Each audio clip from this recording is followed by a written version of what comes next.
Ndugu zangu wanahabari, nimewaalika ili kuwajulisha umma wa Tanzania ya kwamba siku ya kesho tarehe 26, siku ya Jumapili, kwenye mji wetu wa Mwanza tunalo tukio kubwa la kihistoria, tukio ambalo linaenda kusaidia kuongeza hamasa ya wanaume kujitambua, kujifahamu na kujua wajibu na majukumu yao makubwa wanayoyabeba kwa ajili ya jamii yao, familia na taifa kwa ujumla. Bila shaka sio jambo jipya kwenye masikio ya Watanzania walio wengi, na sio jipya kwa sababu sisi kama taasisi tarehe 26 hiyo siku ya Jumapili ya mwezi huu tunakwenda kusherehekea miaka 11 tangu kuanzishwa kwa taasisi hii, na hii ni taasisi ya kipekee ukilinganisha na harakati nyingi ambazo pengine zimeonekana kwenye mitandao ama maeneo mbalimbali. Kwa nini ni ya kipekee? Kwa sababu hii imesajiliwa mahususi kwa ajili ya shughuli za wanaume, na tumekuwa tukifanya haya majukumu kwenye maeneo tofauti tofauti. Tumewafikia mamia kwa maelfu ya wanaume kwenye nchi hii. Kazi yetu kubwa tumeifanya kwenye shule za sekondari ikiwa pamoja na high school, tumefanya kwenye vyuo vikuu na tumefanya mikutano ama matamasha ama makongamano ya wanaume kwenye maeneo mbalimbali ya nchi yetu.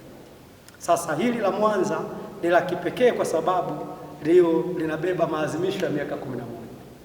Na nimesema hii ni taasisi ya kipekee kwa sababu imesajiliwa mahususi kwa ajili ya wanaume.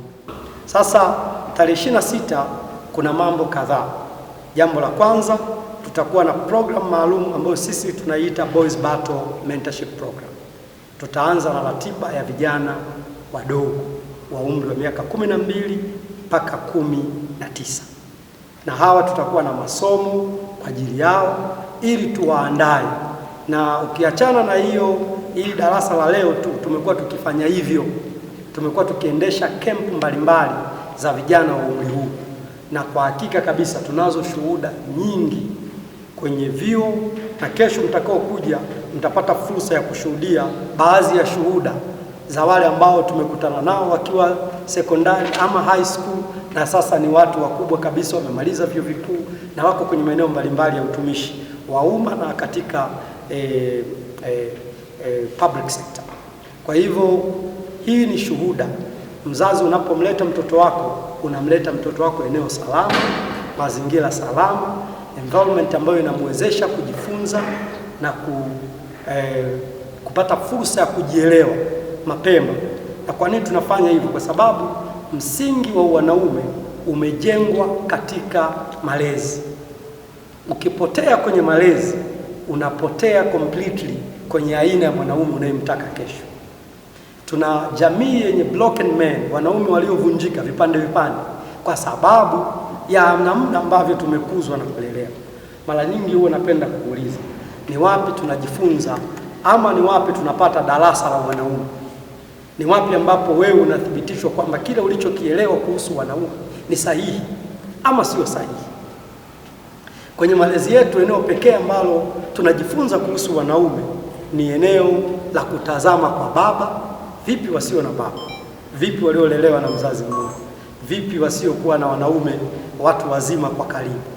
Kwa maana hiyo, ama vipi kuhusu wale ambao wamelelewa na wazazi wao, lakini kwa kweli kabisa unaona kuna mapungufu yaliyo mengi kwenye maisha ya hao wanaume ambao ni wazazi. Kwa hiyo utaelewa tuna mchanganyiko mkubwa sana wa namna ambavyo tunaweza tukakosa tafsiri ama definition ya pamoja ya wanaume au baba au mume au mtu wa kiume. Na ndiyo maana tunasema kuzaliwa mwanaume haikuwa uchaguzi wako. Kila mtu anajikuta ni wa kiume, ila kufanyika kuwa mwanaume bora ni mchakato, it's a process. Ni mchakato ambao unapaswa kuupitia, mchakato wa kimalezi, mchakato wa kimahusiano, mchakato wa kukubali kuwa tayari kujifunza, kupokea maarifa, kujua hivi mimi ni namna gani, ninawezaje kuendelea kuwa bora zaidi, ninawezaje kufanya maisha yangu na ya wanaonizunguka, aidha ya watoto wangu, yawe bora kuliko ya kwangu. Kwa hiyo hapa ndipo tunapo taasisi yetu ya Men at Work inapokuja sasa kutengeneza jukwaa ama platform ili sasa kuwasaidia wanaume kuweka standard ya wanaume.